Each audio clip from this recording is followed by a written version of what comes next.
वो भी परेशान, वो देखता है कि पिता बैठे होंगे और अभी मुझे डांटेंगे।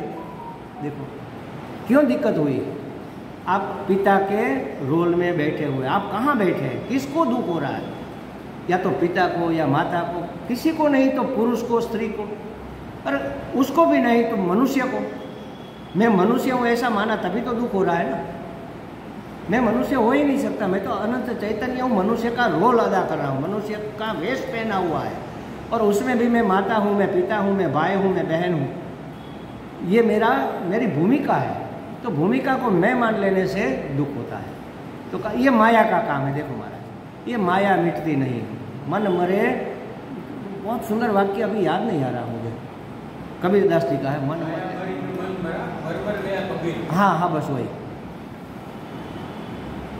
तो बार बार हमें मरना होता है, लेकिन माया नहीं मरती। इसलिए कहा पर अमृता, परामृता, वो माया का एक विशेषण बता दिया।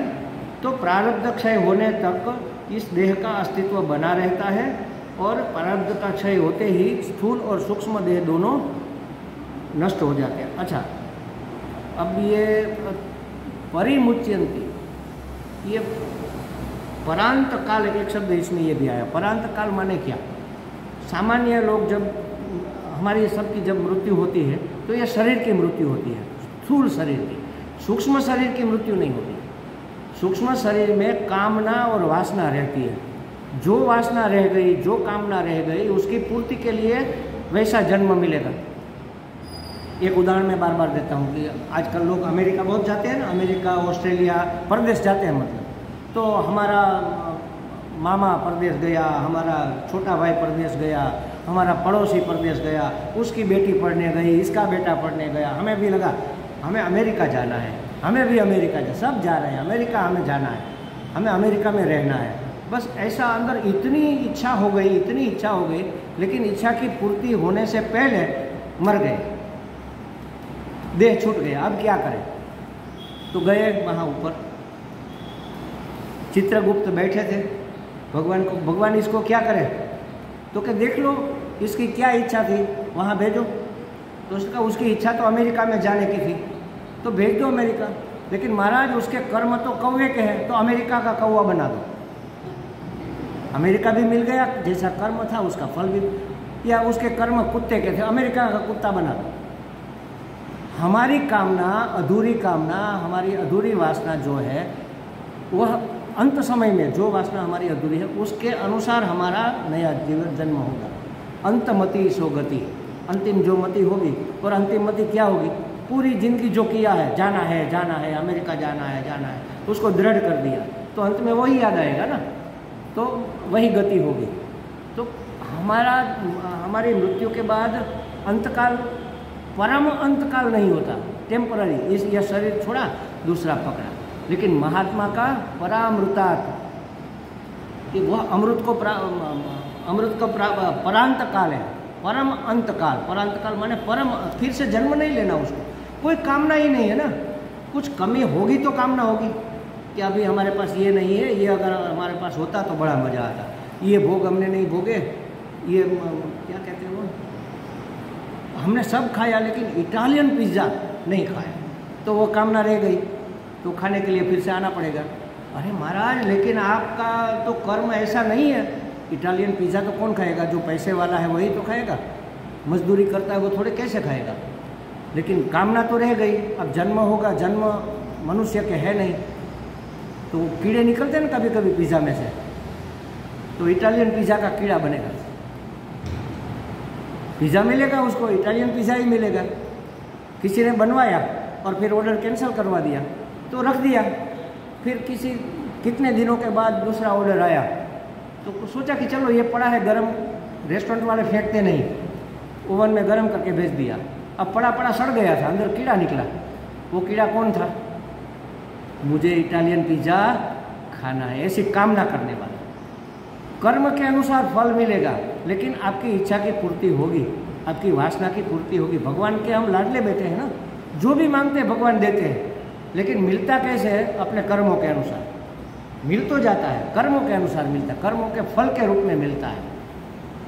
तो महात्मा के मन में तो कोई अपेक्षा ही नहीं है ना, कोई इच्छा ही नहीं है, न तो कुछ खाना है, न पीना है, न ही कहाँ कहीं जाना है, न कहीं से आना है, कुछ न करना है, न कुछ डरना है, जो है सो है, बस मौज है। तो लेना देना कुछ नहीं, न उद्धव से कुछ लेना, न माधव को कुछ देना, मौज में रहना। अब उसकी कोई इच्छा ही नहीं है। तो अंतःकरण में जब कामना ही नहीं होगी तो जन्म क्यों होगा? कोई वासना ही नहीं है तो जन्म कैसे होगा? लेकिन महाराज उसके कर्मों के फल वो तो ज्ञान से जलकर भस्म हो गए।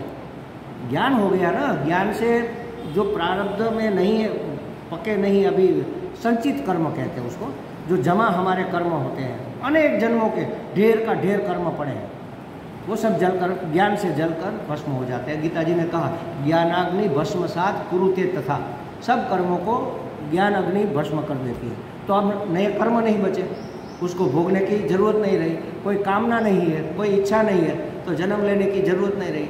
तो उसका अंतःकरण फिर से किसी नए शरीर, सूक्ष्म शरीर, सॉरी अंतःकरण माने सूक्ष्म शरीर, नए शरीर में नहीं जाता। तो क्या होता है? वो अपने अपने मूल स्वरूप में मिल जाते हैं। ये मनुष्य शरीर कैसे बना? कोई भी शरीर पंच महाभूतों से बना है ना। हमारे शरीर में देख लो, पृथ्वी तत्व है। हम कहते हैं ना कि अरे भाई महाराज आशीर्वाद दो, क्या चाहिए? શેર માટીની ખોટ છે। હવે આપણે કહીએ ને દીકરો ન હોય તો શું કહે? શેર માટીની, દીકરો દીકરી કાંઈ ન હોય તો કે શેર માટી, માટી જ છે ને, આ માટી જ છે। આટલું કમથું હતું બચોલિયું, કેવી કે મોટું થયું? અનાજ ખાઈ ખાઈને, અનાજ શેમાંથી આવ્યું? માટીમાંથી। માટીએ જ અનાજનું રૂપ લીધું ને, એ જ અનાજ ખાઈને અસર, એટલે આ માટી જ છે। એટલે આમાં મેક્ઝિમમ પૃથ્વી તત્વ છે। પછી જળ તત્વ પણ છે, તો જ લોહી સર્ક્યુલેટ થાય, પરસેવો વળે। અગ્નિ તત્વ પણ છે, આપણને ગરમી થાય છે, આપણું ભોજન પચે છે, અંદર જઠરાગ્નિ છે, બધી જગ્યાએ આપણને તાવ આવે છે, ટેમ્પરેચર બતાવે છે, અગ્નિ તત્વ પણ છે। તો પૃથ્વી તત્વ છે, જળ તત્વ છે, અગ્નિ તત્વ છે, વાયુ તો છે જ છે, સતત લીધે રાખીએ અને કાઢ્યા રાખીએ છીએ। અને આકાશ એટલે અવકાશ, ખાલી જગ્યા ન હોય તો આ બધું જાય ક્યાં? પાંચે પાંચ તત્વ આપણી અંદર છે। પણ જેને કોઈ કામના નથી, જેને કોઈ ઈચ્છા નથી, જેની કોઈ વાસના નથી, જેને કાંઈ ઘટતું નથી, એને ફરીથી જન્મ લેવાની જરૂર ન પડે તો પૃથ્વી તત્વ પૃથ્વીમાં મળી જાય, વાયુ તત્વ વાયુમાં ભળી જાય, પ્રમુખ વાયુ જે છે એમાં, અગ્નિ તત્વ અગ્નિમાં ભળી જાય, આકાશ આકાશમાં ભળી જાય। એટલે મહાત્માનું મૃત્યુ થાય ને તો એવું ન કે પરલોક સીધાવ્યા, એ એકેય લોકમાં જાય નહીં, એ અહીંયા ને અહીંયા જ હોય। ક્યાં હોય?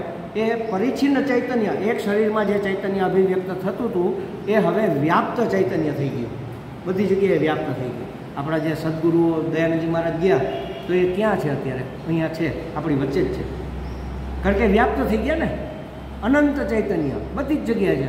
જેવા તમે એને યાદ કરશો, જેવી તમે એની આરાધના કરશો, જેવી તમે એની પાસેથી અપેક્ષા રાખશો, એ સ્વરૂપે તમને ફળીભૂત થશે। એટલે આપણે ઘણી વખત ભગવાનની આરાધના કરતા હોય તો ભગવાન એ અનંત ચૈતન્ય સ્વરૂપ છે, અહીંયા તો ભગવાન છે નહીં। મારી ઘેરે ભગવાન હોય તો તમારી ઘેરે કેવી રીતે હોય? જો પરિચ્છિન્ન હોય તો હું ગણપતિની પૂજા કરતો હોય અને અમારે વિનુભાઈ ગણપતિની પૂજા કરતા, હવે ભગવાન ઘડીક અહીંયા દોડે ને ઘડીક વાં દોડે એવું થાય? એને અહીંયા વાં દોડવાની જરૂર જ નથી ને, કારણ કે સર્વત્ર વ્યાપ્ત છે, બધી જ જગ્યાએ છે। જ્યાં તમે ધારી શકો એ તમામ જગ્યાએ, તમામ વ્યક્તિમાં, વસ્તુમાં, પરિસ્થિતિમાં, તમામ સ્થળે, તમામ સમયે પરમાત્મા અનંત રૂપે વિરાજમાન છે। એવી રીતે મહાત્માઓ પણ પરિચ્છિન્ન એક શરીરમાં અભિવ્યક્ત હતા, એ વ્યાપ્ત ચૈતન્ય બની ગયા, બધી જ જગ્યાએ વ્યાપ્ત થઈ ગયા। એટલે એનો અંતકાળ કેવો છે? પરમ અંતકાળ। ફરીથી એને જન્મવો। પાછા કબીર કહે છે કે કબીર ऐसे मरो કે ફિર મરના ન હોય। કબીર મરો મરો ऐसे મરો કે ફિર से મરના ન હોય। એવી રીતે મરો કે ફરીથી મરવું ન પડે। ક્યારે ફરીથી મરવું ન પડે? ફરીથી જન્મ ન થાય તો મરવું ન પડે। એટલે છૂટી જાઓ, ટૂંકમાં મુક્ત થઈ જાઓ, ફરીથી જન્મ લેવાની જરૂર નથી। જન્મ ન લેવો હોય તો શું કરવું પડે? બધી જ વાસનાઓને નિર્મૂળ કરવી પડે, બધી જ કામનાઓને છોડી દેવી પડે। પણ કામના છૂટે કેવી રીતે? આપણે એમ કહીએ ભાઈ કામના, हमारे यहाँ कामना को एंट्री नहीं है तो नहीं आएगी कामना। क्या? वो तो पूर्व पूर्व के संस्कार के अनुसार पैदा होती रहेगी। लेकिन अगर हम ज्ञान से अपने आप को परिपूर्ण जान ले और मान भी ले तो फिर कामना होने का कोई प्रश्न ही पैदा नहीं होता। फिर कामना नहीं होगी, फिर वासना अपने आप निर्मूल हो जाएगी। जैसे पेट्रोल अपने आप बाष्पीभवन हो जाता है, वैसे वासना निकल जाएगी।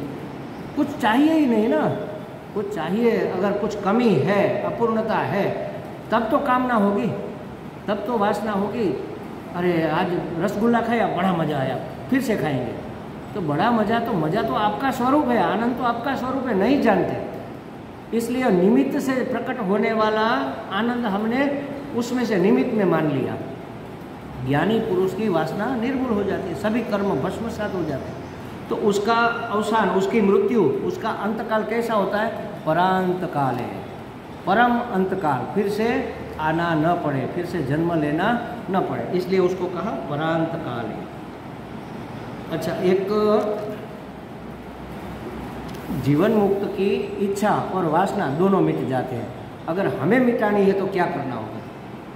क्यों मिटती है उसकी वासना और इच्छा, हमारी क्यों नहीं मिटती? तो ज्ञान से इच्छा मिट जाती है, कुछ प्राप्त करने की इच्छा नहीं रहती। ज्ञान हो गया कि मैं परिपूर्ण हूँ, तो फिर इच्छा क्यों होगी? और चित्त शुद्धि से वासना मिटी। वासना कहाँ रहती है? हमारे चित्त में। मन, बुद्धि, चित्त, अहंकार, ये चारों चीज़ को ठीक से समझ लो। कई बार ये बात बताई गई है, हर एक महात्मा बताते हैं, आपने भी पढ़ा होगा, लेकिन अंदर घुसता नहीं है।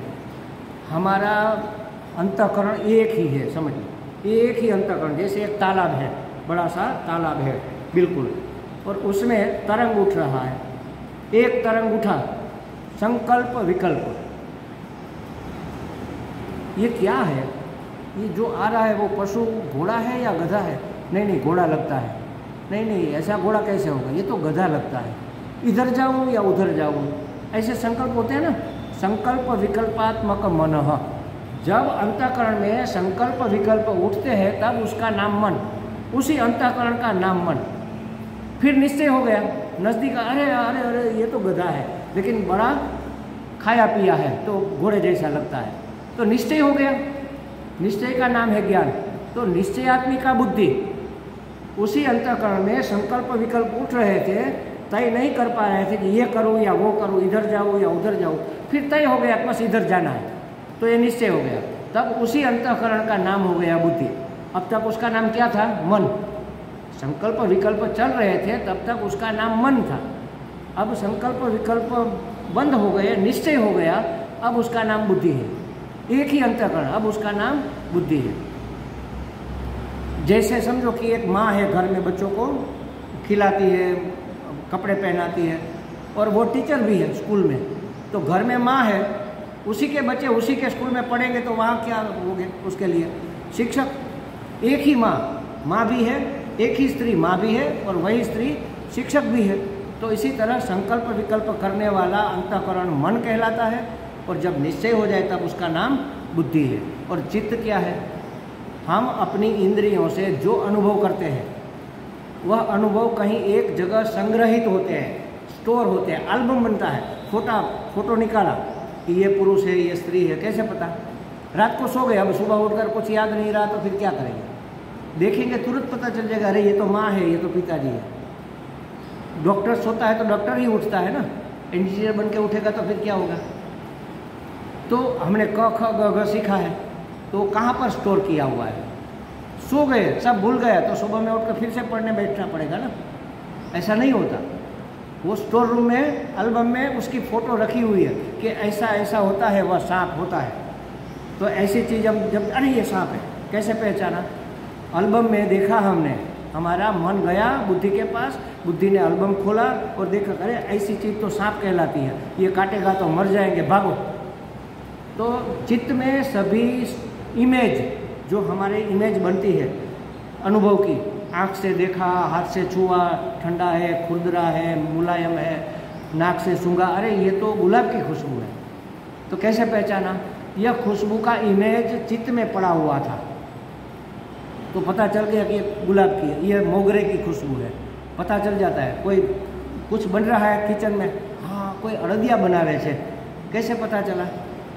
उड़द का आटा जब भूनते हैं तो उसकी एक विशिष्ट प्रकार की खुशबू निकलती है, उससे हमें कैसे, वो एल्बम में था, हमारे अनुभव में था कि उस आटे की खुशबू ऐसी होती है, तो पता चला कि कोई ये अड़दिया बन रहा है कहीं पर, खुशबू ने पहचान लिया। तो बुद्धि एल्बम में देखकर निश्चय करती है कि ये चीज़ है। ये सब कहाँ पर स्टोर रहता है? चित्त में। तो वासना कहाँ पर रहेगी? इसी का नाम वासना है। ये वासना कहाँ पर रहेगी? चित्त में। तो इच्छा की पूर्ति, इच्छा का निरसन ज्ञान से होगा और वासना का निरसन कैसे होगा? अंतःकरण शुद्धि से, चित्त शुद्धि। इसीलिए चित्त शुद्धि कहते हैं। चित्त को शुद्ध करना, उसमें जो जो वासना है, जो जो छाप है, सब निकाल दो, एल्बम खाली कर दो, सभी फोटो निकाल कर जला दो और एकमात्र अनंत चैतन्य परम तत्व का फोटो उसमें रहना चाहिए। जो है, जहाँ है, जैसा है, बिल्कुल बेस्ट योग्य है, क्योंकि परमात्मा है। यही एक चीज़ उसमें रहे, वासना गई तो जन्म नहीं लेना पड़ेगा। चित्त शुद्धि बहुत महत्व रखती है और ज्ञान, ये दो चीज़ें मनुष्य को मुक्त कर सकती है। तो कहा कि ज्ञान से इच्छा की और वासना चित्त शुद्धि से निवृत्त होती है। तो अंत समय में तब सूक्ष्म शरीर भी अपने महाभूतों में मिल जाता है, तो फिर जन्म नहीं लेना पड़ता। कबीर ऐसे मरो कि फिर मरना ना हो। माने ज्ञान प्राप्त करके चित्त शुद्धि करके मरो, ताकि फिर से आना ना पड़े। अगर वासना रह गई थोड़ी भी तो फिर से आना पड़ेगा। अंत समय में भी वासना रह गई। लेकिन एक प्रॉब्लम है, बहुत महत्व की बात मैं आपको बताऊँ। हम कहते हैं ना, एक घड़ी आधी में पुनियाद, इसका मतलब पा घड़ी। एक घड़ी कितने समय की होती है? 24 मिनट की। आधी घड़ी 12 मिनट की, पा 6 मिनट। अंत समय में जब हमारा प्राण निकलना होता है तो उससे पहले की 6 मिनट हमारी सभी इंद्रियां बंद हो जाती हैं, मन, बुद्धि, चित्त, अहंकार सब। और प्राण एक कदम अंदर एक कदम बाहर। जैसे बाहर जाना है, दरवाजे के बीच में एक पाँव अंदर है, उठ गया है, दूसरा बाहर रख दिया, बस जाने को तैयार। ऐसी स्थिति में कुछ याद नहीं रहता। तो कैसे हम ईश्वर स्मरण करेंगे? अंतमति सो गति। अंत में जहाँ मति होगी वैसी हमारी गति होगी। तो अंत में तो कोई मति याद ही नहीं रहता ना। मन अगर होगा तो हम इच्छा करेंगे, बुद्धि होगी तो सोचेंगे कि राम राम करो भाई। तो उसके लिए हमारे महात्माओं ने एक उत्तम उपाय बताया। उससे पहले का जो समय है उसमें आप अपने सत्कर्मों का स्मरण करो। ईशावास्य में कहा, कृतो स्मर कृत स्मर। हे मन, अपने सत्कर्मों का स्मरण करो। सत्कर्मों का स्मरण करने से मन प्रसन्न होगा और प्रसन्न मन से मरेंगे तो सद्गति होगी। और अगर कोई कर्म ही नहीं चाहिए हमें, ज्ञान, परमात्मा का चिंतन, तो धाम की प्राप्ति हो जाएगी। वैकुंठ माने जहाँ कोई कुंठा नहीं है, कोई अवरोध नहीं है, मुक्ति मिल जाएगी। उसके पहले 6 मिनट से पहले, जैसे पंखा चल रहा है ना, यहाँ से बंद कर दिया तो थोड़ी देर चलता रहेगा ना। तो 6 मिनट से पहले हमने राम राम राम राम किया है तो बाकी की 6 मिनट अपने आप चलेगा। बुद्धि है नहीं है, मन है नहीं है, उसकी कोई आवश्यकता नहीं, अपने आप स्मरण वही रहेगा जो पहले हुआ है। तो उसके फोर्स से अंत समय में भी हमारी मति वही रहेगी। तो ऐसी मति अगर है किसी महात्मा की, तो उसका अंतकाल कैसा कहेंगे? परांत काल है, परम अंतकाल। फिर से अंत समय आएगा ही नहीं, फिर से मरना होगा ही नहीं। ऐसे महात्मा की परांत काल होता है। सूक्ष्म शरीर को टिकाए रखने वाला परिबल है कामना। तो कामनाएं निवृत्त हो जाती है तो सूक्ष्म शरीर फिर टिकता नहीं, उसको रहने का कोई प्रयोजन ही नहीं रहा ना। कोई कामना नहीं रही तो सूक्ष्म शरीर क्या करेगा? ये बॉन्डिंग मटेरियल है, कामना इच्छा हमारे सूक्ष्म शरीर को पकड़े रखने के लिए। कामना इच्छा निकल गई तो वो बिखर जाएगा, विघटित हो जाएगा। माने पृथ्वी तत्व पृथ्वी में मिल जाएगा, अग्नि तत्व अग्नि में मिल जाएगा, वायु तत्व वायु में मिल जाएगा, आकाश तत्व आकाश में मिल जाएगा, सब विघटित हो जाएगा। वो बॉन्ड नहीं होगा। जब तक वो बॉन्ड है, सूक्ष्म शरीर बना रहेगा, तब तक जन्म लेना पड़ेगा। और बॉन्डिंग है कामना, हमारी इच्छा, हमारी वासना, जो कह लो, कामना कह लो, इच्छा कह लो, वासना कह लो, एक ही सिक्के के दो बाजू है। तो फिर उसको नया जन्म लेना नहीं पड़ता, उसको कहते हैं विदेह मुक्ति। अगर अभी हम जिंदा है और हमें ज्ञान हो गया तो ये शरीर मैं नहीं हूँ ऐसा हो गया, मैं तो अनंत चैतन्य हूँ, तो इसको कहते हैं जीवन मुक्त। जिंदा है तभी मुक्त है, कोई बंधन नहीं है, शरीर का वासना का कोई बंधन नहीं, जीवन मुक्त। और जीवन मुक्त जब मरता है तो उसकी परम मुक्ति होती है, परिमुच्यते, परम मुक्ति होती है। फिर उसको विदेह, देह नहीं अब धारण करना पड़ेगा, उसको कहेंगे विदेह मुक्ति। वैसे जीवन मुक्ति विदेह मुक्ति एक ही है, मुक्ति जब तक जीवन है तब तक की मुक्ति का नाम जीवन मुक्ति। ये जीवन खत्म हो गया, इसके बाद विदेह मुक्ति। अब विदेह माने देह से भी मुक्त हो गया, अब कोई देह लेने की आवश्यकता नहीं रही, फिर से जन्मने की कोई आवश्यकता नहीं रही। तो शुद्ध स्फटिकवत अनंत चैतन्य अनंत में मिल जाएगा, मिल जाएगा। मिला मिलाया है ही, अनंत उसी को कहते हैं, हर जगह है। तो मिला है वो हमें पता चल जाएगा। बस मिलना जुलना कुछ नहीं, हम अनंत चैतन्य है, बनना नहीं है, हम परमात्मा है, परम आत्मा है, ये जानना मात्र है बस। और जानने में जो बीच में आ रहा है मल विक्षेप आवरण, उसको हटाना है। और उसके उपाय हमारे शास्त्र में बताया, श्रवण मनन निधिध्यासन। माने परमात्मा बनने से पहले महात्मा बन जाओ, बात बन गई। एक शब्द में कहे तो बिल्कुल सरल हो जाओ, बस अंदर बाहर एक रूप हो जाओ, मुक्ति हो जाएगी। आगे इसकी बातें हैं और कल करेंगे। ओम पूर्णमदः पूर्णमिदं पूर्णात् पूर्णमुदच्यते पूर्णस्य पूर्णमादाय पूर्णमेवावशिष्यते। ओम शांति शांति शांति। हरि ओम। श्री गुरुभ्यो नमः। हरि ओम। घણા લોકો થોડા મોડા એવા હતા એટલે એને ખ્યાલ નથી। એકવાર ફરીથી આપણે પાઠ કરીએ। આજે હનુમાન જયંતિ છે, હનુમાન ચાલીસાનો પાઠ આપણે શરૂઆતમાં કર્યો હતો, એકવાર ફરીથી કરીએ। 5 મિનિટ લાગશે, ઉતાવળ ન હોય તો। ઉતાવળ કોઈને હોય ને જવું હોય તો છૂટ। श्री गुरुचरण सरोज रज निज मन मुकुर सुधारि वरनौ रघुवर विमल जसु जो दायक फलचारि। बुद्धिहीन तनु जानिके सुमिरो पवन कुमार बल बुद्धि विद्या देहु मोहि हरहु कलेश विकार। सियावर रामचंद्र की जय, पवन सुत हनुमान की जय। बोलो भाई सब संतन की जय। हनुमान ज्ञान गुण सागर जय कपीस तिहु लोक उजागर। रामदूत तुलित बल धामा अंजनी पुत्र पवन सुत नामा। महावीर विक्रम बजरंगी कुमति निवार सुमति के संगी।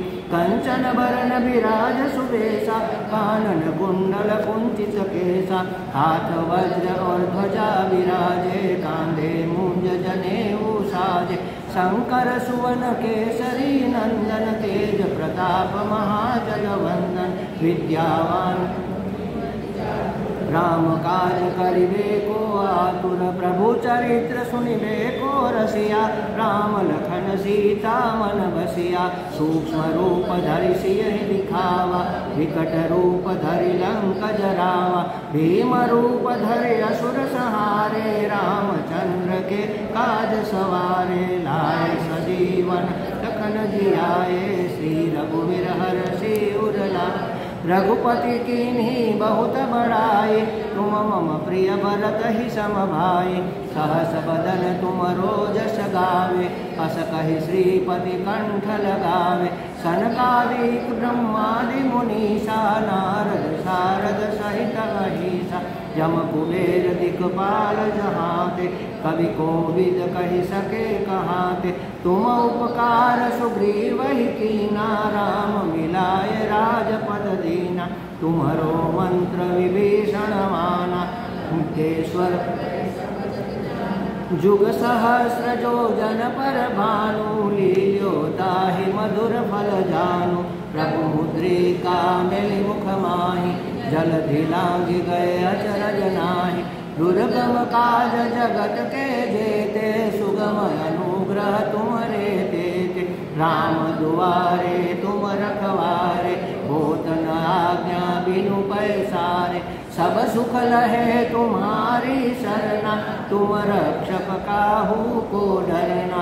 आपन तेज सम्हारो आपे तीनों लोक हाँकते कापे। भूत पिशाच निकट नहीं आवे महावीर जब नाम सुनावे। नासे रोग हरे सब पीरा जपत निरंतर हनुमत बीरा। संकट ते हनुमान छुड़ावे मन क्रम वचन ध्यान जो लावे। सब पर राम तपस्वी राजा जो सकल तुम साजा। और मनोरथ जो कोई लावे सोई अमित जीवन फल पावे। चारों जुग परताप तुम्हारा, हे प्रसिद्ध जगत उजियारा। साधु संत के तुम रखवारे, असुर निकंदन राम दुलारे। अष्ट सिद्धि नवनिधि के दाता, असबर दीन जानकी माता। राम रसायन तुम्हारे पासा, सदा रहो रघुपति के दासा। तुम्हारे भजन राम को पावे, जन्म जन्म के दुख बिसरावे। अंत काल रघुवर पुर जाई, जहाँ जन्म हरि भक्त कहाई। और देवता चित्तन धरई, हनुमंत से सर्व सुख करई। संकट कटे मिटे सब पीरा, जो सुमिरे हनुमंत बलवीरा। संकट कटे मिटे सब पीरा, जो सुमिरे हनुमंत बलवीरा। जय जय जय हनुमान गुसाई, कृपा करहु गुरुदेव की नाई। जो सत बार पाठ कर कोई, छूटे ही बंदी महासुख होई। जो यह पढ़े हनुमान चालीसा, साखी गौरी सा। तुलसीदास सदा हरि चेरा, कीजे नाथ हृदय महडेरा। पवन तनय संकट हरण, मंगल मूर्ति रूप। राम लखन सीता सहित, हृदय बसहु सुर भूप। सियावर रामचंद्र की जय, पवन सुत हनुमान की जय। बोलो भाई सब संतन की जय।